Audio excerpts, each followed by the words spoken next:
រឿងសត្វកន្លងនិងគីងគក់មានសត្វកន្លងមួយ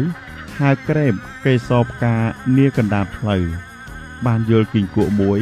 លោតទៅខាងគុំផ្កាទើបសួរថាហេបងគីងគក់បងឯងនឹងទៅឯណាគីងគក់ជាសត្វអួតរិទ្ធគិតថា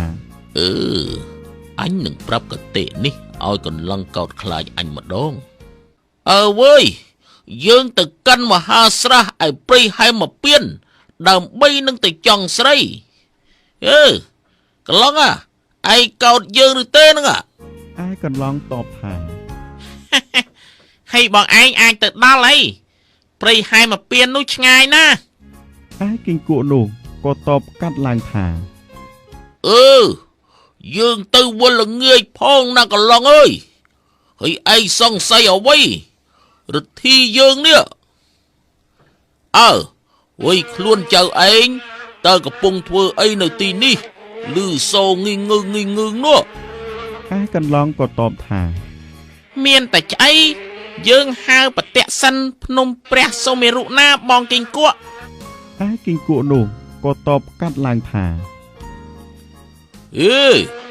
ឯងហៅបតៈសិនជុំភ្នំព្រះសុមេរុនោះធំម្លេះបានឬហ្នឹងហើយយើងហៅបតៈសិនក្នុងមួយថ្ងៃ7ជុំផងណាបងគីងគក់បងឯងខ្លាចរទ្ធីយើងឬទេខ្មោចឯងស្លាប់មកសុញទេនៅអួតផោថាហៅបតៈសិនជុំវិញភ្នំសុមេរុមួយថ្ងៃ7ជុំបានអាណាទៅជឿអីហើយខ្មោចឯងជើងខ្លីមកសិញទេក៏អួតផោថាឯងទៅដល់ព្រៃហែមមកពៀនវល់ល្ងាចវិញបានអាណាទៅជឿឯងបានគីងគក់ក៏ទាល់ឈប់នៅអស់សេចក្តីតែប៉ុណ្ណេះ